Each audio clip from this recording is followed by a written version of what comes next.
Fala, torcedor! Aqui é o 12º jogador e chegamos para análise da segunda semifinal da Copa do Mundo de 2026. Ontem a gente veio aqui para falar da Espanha, né, da classificação espanhola, e hoje a gente vem para falar da classificação argentina. Sim, a Argentina elimina a Inglaterra e chega aí para sua terceira final de Copa do Mundo das últimas 4 Copas, né? Finalista em 14, finalista em 22 e campeã, e agora finalista em 26, ficando de fora da final apenas em 2018, né? São 6 Copas na carreira de Lionel Messi e simplesmente 3 finais, metade delas com a Argentina chegando no jogo final, né? No ápice de uma Copa do Mundo, só uma que foi 22. Veremos como será essa final de 26. Mas é claro que antes da gente falar da final, né, e já falar um pouquinho do que eu penso dessa final, a gente tem que passar pela classificação da Argentina, né, que ocorreu nesta quarta-feira. E é claro, né, que antes da gente falar de tudo que aconteceu nessa partida, vou pedir encarecidamente a todos vocês que deixem um like nesse vídeo, que ativem o sininho das notificações para sempre recebê-las quando sair os vídeos novos por aqui, e também que você possa compartilhar e hypar o nosso conteúdo para que mais pessoas possam conhecer o meu trabalho e assim a gente formar uma comunidade muito bacana por aqui. E é claro que eu também não poderia esquecer de pedir a vocês que sigam o 12º jogador tanto no TikTok quanto no Instagram, que estão aparecendo aqui embaixo neste exato momento, para você ficar inteirado de tudo que acontece, não só na Copa do Mundo, não só no futebol europeu, mas também no futebol brasileiro e no futebol como um todo. Legal, família? Vamos lá, né? Vamos lá, vou dar uma desaproximada aqui, né? Talvez o microfone até estivesse estourado nesse início, mas se tiver, eu vou ajustar na edição, tá? Perdão por estar tão próximo assim do microfone. Mas vamos lá, galera. Vamos falar então da classificação da Argentina e depois a gente passa para falar um pouco dessa final. É claro que eu vou fazer ali um pós-jogo focado na final mais para frente. Aqui eu só vou dar uma passada rápida, tá? Porque o foco é a classificação dos hermanos. É, cara, é uma classificação que, sinceramente, eu já tinha dito no vídeo anterior, né, da análise das quartas, que eu vi a Inglaterra favorita, porque dentre as duas, quem tinha jogado melhor era a Inglaterra, quem tinha mostrado uma Copa melhor, vinha sendo a Inglaterra, mas também não era um favoritismo tão alto. Se não me engano, eu tinha dado um favoritismo ali de 55, 45, não me lembro ao certo qual o número que eu dei, mas eu sei que eu dei um número baixo, porque eu já imaginava que a Inglaterra teria bastante dificuldade, né? Principalmente se a Argentina demonstrasse um bom futebol, algo que não demonstrou durante toda a Copa. Mas eu imaginava que seria um jogo difícil, mas, né, que a Inglaterra poderia se classificar pelo todo, né, por ter aí uma seleção muito mais confiável dentro do torneio. Não foi o que aconteceu, né? O primeiro tempo, eu acho que foi um primeiro tempo mais guerreado do que jogado de fato, né? A gente teve um primeiro tempo com muitas entradas duras de ambos os lados, tá? Não só dos argentinos, o que já era esperado, né? A gente já imaginava um jogo extremamente pegado, né? Devido à rivalidade tanto dentro de campo quanto no extra-campo, né? Todo mundo já deve estar aí por dentro de toda essa rivalidade, né, entre Inglaterra e Argentina, que ultrapassa os limites de campo e bola, né, e sai para os limites territoriais e guerras físicas e tal, fora do gramado, né, fora do campo de futebol, como eu disse. Então, assim, a gente já imaginava que seria um jogo pegado, com 2 minutos já teve bolinho, já teve empurra-empurra. Então, o primeiro tempo, eu acho que foi um primeiro tempo das duas equipes se estudando e, ao mesmo tempo, uma batalha, né? Uma verdadeira batalha mesmo dentro de campo, com chegadas fortes. O árbitro, sinceramente, já tinha se mostrado ser muito fraco em outros jogos da Copa e foi fraco mais uma vez. Algumas entradas fortes que eram para amarelo ele não deu, ele foi dar amarelo só para o final do primeiro tempo. Então, assim, ele perdeu um pouco o controle do jogo nesse primeiro tempo, que, como eu disse e venho a repetir novamente, foi um primeiro tempo muito mais brigado do que jogado, né? Foi um primeiro tempo ali de duas equipes se estudando e de um jogo extremamente truncado, principalmente no centro do gramado, ali no combate com Bellingham e Paredes, Henderson e Enzo Fernandes. As principais chegadas desse primeiro tempo foram da Argentina. Talvez a única, né, desse primeiro tempo, que foi um chute do Enzo Fernandes que triscou a gaveta. É um chute de fora da área, o primeiro chute do Enzo da partida, né? Ele acabou dando 3 chutes de fora da área, um inclusive foi gol no segundo tempo, mas o primeiro deles foi um chutaço de fora da área que triscou a trave. Mas de resto, não teve nenhuma chance clara criada. Os 10 primeiros minutos foram melhores para a Inglaterra. A gente vê a Inglaterra pressionando a Argentina tendo dificuldade na saída de bola, porém depois desses 10 minutos, a Inglaterra deu uma baixada nos ânimos, né, até porque não dá para você pressionar o jogo todo, e quando a Inglaterra parou de pressionar e a Argentina começou a ter mais tranquilidade na saída de bola, a Argentina foi superior. Né? E a partir do momento que a Inglaterra não conseguiu voltar a pressionar como pressionou nesses primeiros 10 minutos, o domínio foi da Argentina, tá? Então por isso que eu citei aqui que a única melhor chance desse primeiro tempo foi essa oportunidade, né, do Enzo Fernandes de fora da área. De resto, não teve tanta coisa, porém a superioridade, depois desses 10 minutos iniciais bem fortes na Inglaterra, foi da equipe argentina, que começou a colocar mais o Messi no jogo, começou a ter uma escapada ou outra e começou a chegar com mais perigo, porque os primeiros 10 minutos ali foram bem intensos da equipe inglesa, o que não permitia esse controle, né, da Argentina. A Argentina que gosta muito de jogar controlando a posse, né? A Argentina ela fica muito incomodada quando o outro time incomoda a saída de bola dela, e aí por isso que eu vou chegar, a hora que eu for analisar a final de fato, e dar minha opinião por que eu acho que a Argentina vai sofrer bastante contra a Espanha. Eu acho que isso é um dos pontos, né? Que a Argentina ela tem muitos problemas quando essa outra equipe, a equipe adversária, pune esse modo de jogar da Argentina. A Argentina ela gosta muito de jogar com a posse. A Argentina jogar sem a posse, ela não tem um time rápido em transição. Hoje até tinha ali com a entrada do Simeone pela direita, que fez um mau jogo na minha visão ofensivamente, mas defensivamente foi muito importante para ajudar a marcar, para ajudar a dobrar ali junto com o Molina para cima do Gordon, porque ofensivamente ele perdeu muitas bolas, apanhou muitas vezes da bola no ataque, atrapalhou um pouco o ataque argentino, mas para defender ele foi bastante importante. A gente precisa também dizer, né, que o Scaloni foi muito bem na escalação, porque ele replicou, né, a escalação inglesa, né, porque ele estava jogando numa formação com 4 meio-campistas, né, e perdia um pouco dessa ajuda no Molina. O Molina ficava muito exposto, né, na Argentina. Inclusive, o gol da Inglaterra sai de um momento que o Molina dá uma dormida ali pelo lado direito, né, que eu acho que é o lado mais problemático da defesa da Argentina por conta do Molina. O Molina fez uma Copa abaixo na minha visão. Tagliafico, por outro lado, fez uma Copa bem melhor do que de 22. Pelo menos eu enxergo dessa forma. Ele ganhou a posição, inclusive, durante a Copa aí com o Scaloni e o Tagliafico. Não começou a Copa jogando e depois ganhou essa posição. Então, assim, eu acho que esse replicar do técnico argentino ajudou muito a Argentina a equilibrar o jogo nesse primeiro tempo, principalmente nos primeiros minutos que foram um pouco assustadores para o torcedor argentino. Aí, passando para o segundo tempo, o segundo tempo foi todo da Argentina, tá? Foi um segundo tempo muito, mas muito bem jogado, por ambas as partes, mas muito mais pela Argentina. E foi o que eu disse, a Inglaterra não teve âmbito para voltar a marcar em cima, para voltar a atrapalhar esse estilo de jogo argentino que gosta de controlar a posse, que gosta de ter calma para jogar. A Inglaterra parou de fazer essa pressão. E aí, parando de fazer essa pressão, os espaços começaram a surgir, o Messi começou a entrar mais no jogo e a Inglaterra começou a ter mais dificuldades. E nesse momento, onde a Argentina estava melhor, não tinha criado nenhuma chance perigosa, nem nada do tipo, ainda a única chance perigosa tinha sido aquele chute do Enzo, mas estava com a posse, estava chegando mais perto da área, estava conseguindo colocar o Messi ainda mais no jogo do que no fim do primeiro tempo. A Inglaterra encontrou, né, o seu gol, né, um gol que inclusive foi no momento em que o Tuchel estava pensando em fazer modificações ali, né?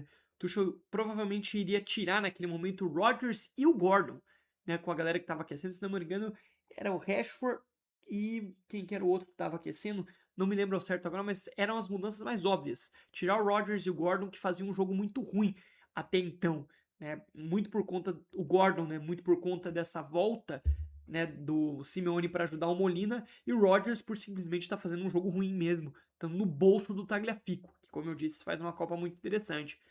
E no momento em que parecia que o Tuchel ia tirar os dois, o gol da Inglaterra sai. Né? A Inglaterra tem um cruzamento pela direita, o Molina vai muito mal no lance e o Gordon chega empurrando para fazer um 1-0. E a realidade é que esse gol da Inglaterra fez com que a Inglaterra recuasse ainda mais o seu time. Fez com que a Inglaterra começasse a jogar apenas em transição. E qual foi o problema de ter começado a jogar apenas em transição? Primeiro, que era muito cedo para jogar apenas em transição. Faltava ali 30 minutos ainda do segundo tempo e já estava jogando em transição, o que era um pouco complicado. E aí a Argentina começou a amassar, a gente começou a amassar e a gente começou a amassar. E por que é outro perigo dessa Inglaterra jogar em transição? Porque essa Inglaterra não tinha em campo no momento pontas para puxar contra-ataque. O Saka não foi pro jogo, o Madueke não estava jogando pela direita, e na esquerda, se não me engano, o Rashford entrou um pouquinho depois do gol, mas é um jogador que também já não tem tanta essa característica de velocidade. Então faltou essa velocidade para puxar contra-ataque e principalmente faltou o Harry Kane e o Bellingham segurarem mais a posse, esfriarem mais o jogo. Inclusive o jogo do Bellingham e o jogo do Kane foram horrorosos, né? Foi aí com certeza a pior partida do Bellingham nessa Copa do Mundo. Um jogo muito fraco, pouco participativo, caindo na pilha dos argentinos. É mais preocupado em chegar firme contra os argentinos, em dividir bola, do que em jogar de fato. Foi um jogo muito fraco do Jude Bellingham. E o Kane, apesar de ter participado ali no lance do gol, né, saindo da área e tal, fazendo aquela movimentação comum do Harry Kane, não fez um jogo bom, né? Não apareceu dentro da área, não foi perigoso com finalizações, não conseguiu fazer a principal função dele, que é ser perigoso finalizando, né? Ele não conseguiu uma finalização no alvo, se não me engano, o Harry Kane durante toda essa semifinal. Então foi um jogo bem abaixo dos dois. E aí, você não tendo pontas aptas para puxar contra-ataque, os seus principais jogadores de retenção de posse de bola no ataque, que são Harry Kane e Bellingham, estando mal, e o time ter começado a se retrancar muito cedo, fez com que a Argentina dominasse ainda mais todo esse segundo tempo. O segundo tempo foi todo da Argentina, e antes mesmo da parada para hidratação, que foi um momento crucial do jogo, de virada completa, a Argentina já tinha forçado um milagre do Pickford, um grande milagre do Pickford, num bom cruzamento da área, não sei se era do Messi, acho que foi do próprio Molina, perdão, e já tinha feito um milagre o Pickford. Inclusive o Pickford faz a defesa e já vai pedindo pausa para hidratação porque o time da Inglaterra estava perdido. E no momento da hidratação vem as mudanças do Tuchel e aí vem o problema maior ainda. Porque o Tuchel começa a colocar um monte de zagueiro, primeiro entra o Konsa, mais tarde entra o Burn, e aí a Inglaterra, que já estava retrancada e já estava com todos aqueles problemas que eu citei anteriormente, piorou ainda mais, porque aí até o Bellingham estava enfiado dentro da área, tinha lances que o Harry Kane estava dentro da área, então era literalmente todo o time da Inglaterra dentro da área, não tinha escapado em contra-ataque, e aí foi aquelas, ficar só se segurando, só se defendendo, e cara, parecia até que o Tuchel não assistiu, né, os outros confrontos da Argentina, porque os outros times que fizeram isso contra a Argentina não estão mais na Copa, foram eliminados, e o Tuchel fez exatamente o que a Argentina precisava, porque no momento em que o Tuchel começa a recuar, o Scaloni começa a ir para cima, começa a modificar o time e colocar a seleção da Argentina cada vez mais para frente.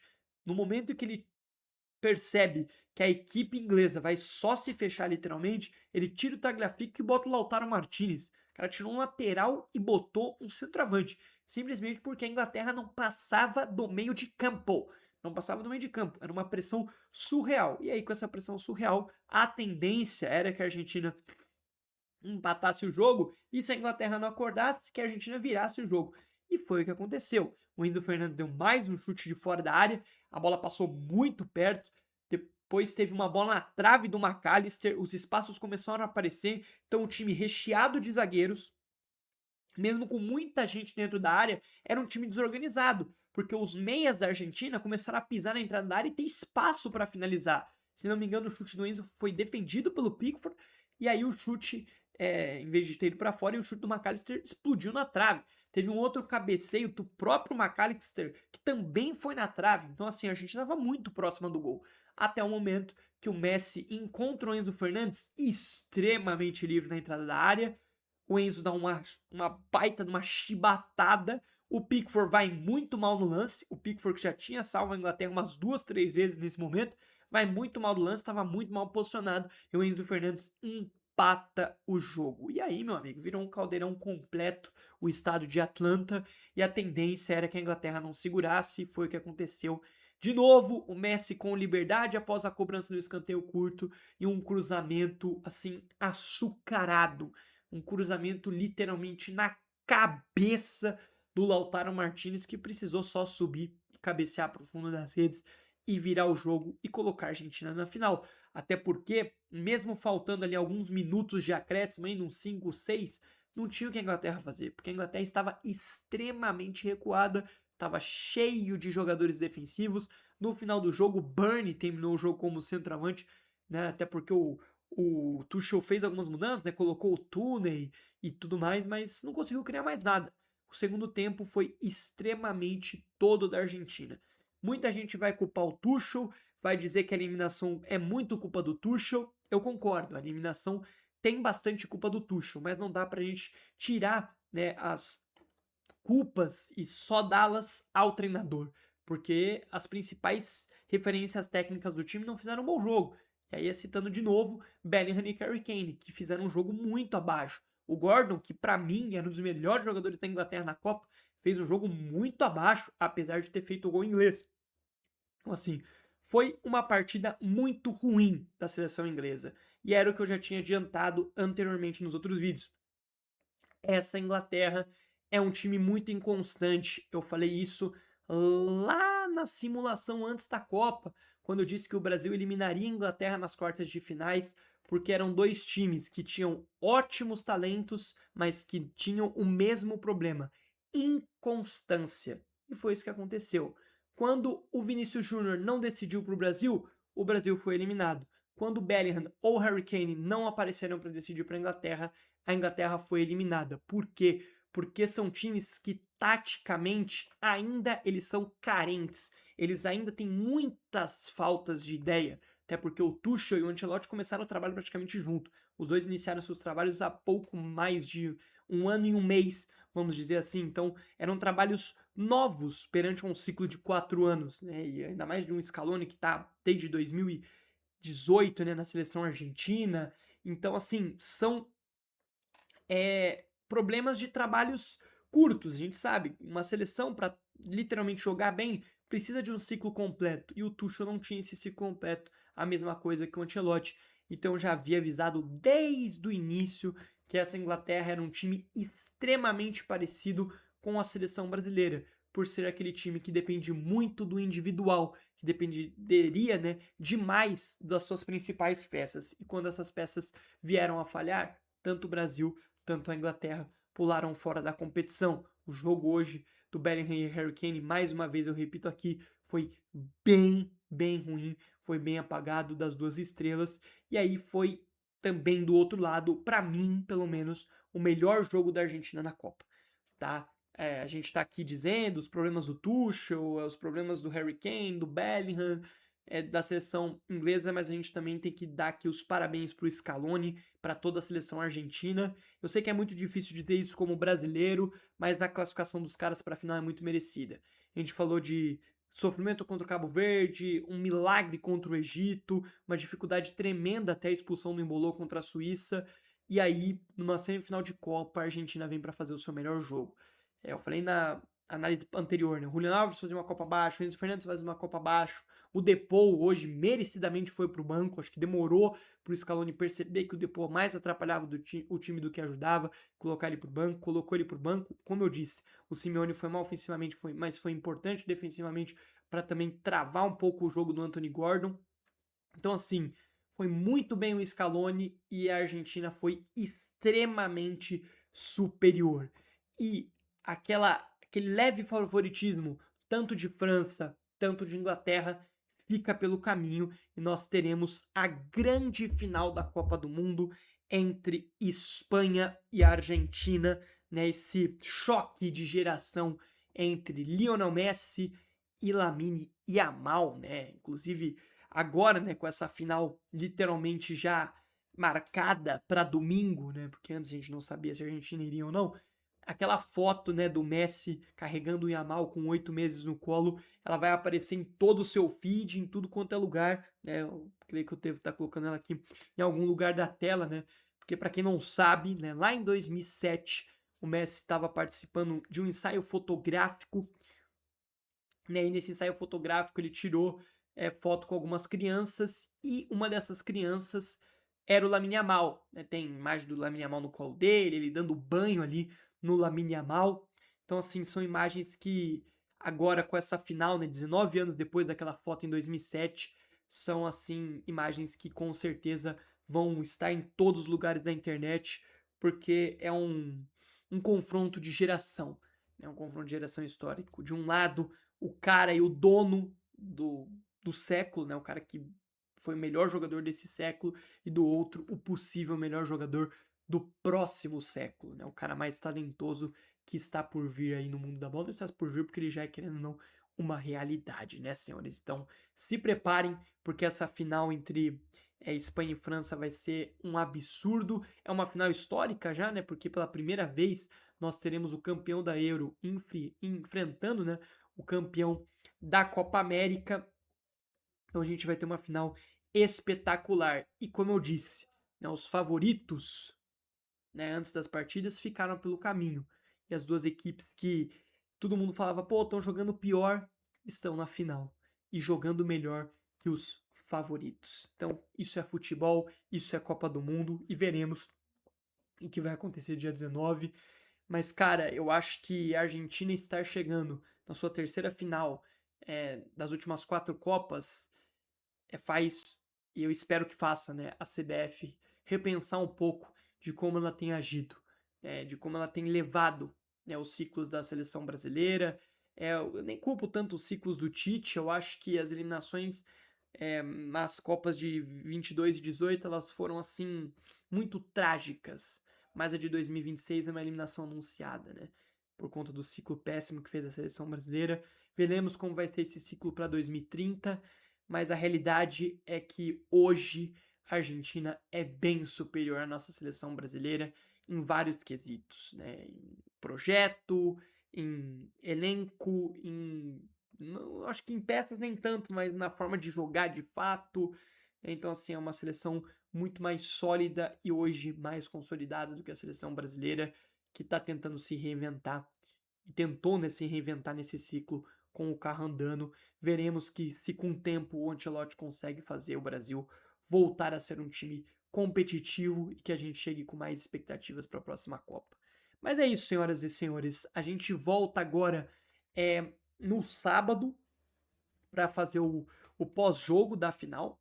Não, o pós-jogo não, né? O pré-jogo da final.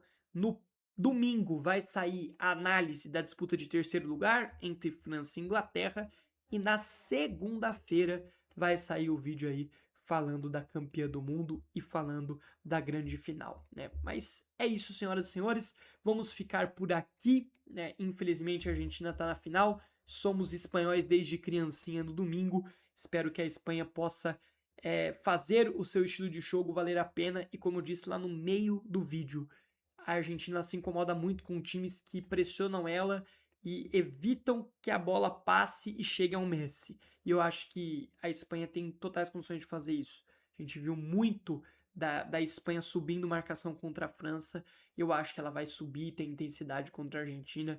E com isso eu coloco o favoritismo para a Espanha. Mas eu vou deixar para falar mais sobre esse confronto no pré-jogo de sábado. Fechou, família? Só agradece a todos vocês. Espero que tenham gostado demais desse vídeo. Se gostaram, não esquece de deixar o like aí embaixo, não esquece de se inscrever nesse canal, de hypar o nosso conteúdo, de compartilhar o nosso conteúdo para que mais pessoas possam chegar, conhecer o meu trabalho e assim de formar uma comunidade bacana. Também não se esqueça de ativar o sininho das notificações para você sempre recebê-las quando sair os vídeos novos aqui no canal. E é claro, não se esqueça de seguir o 12º jogador tanto no TikTok quanto no Instagram, que estão aparecendo aqui embaixo nesse exato momento. A gente volta no sabadão. Até a próxima. Valeu, fui e tchau!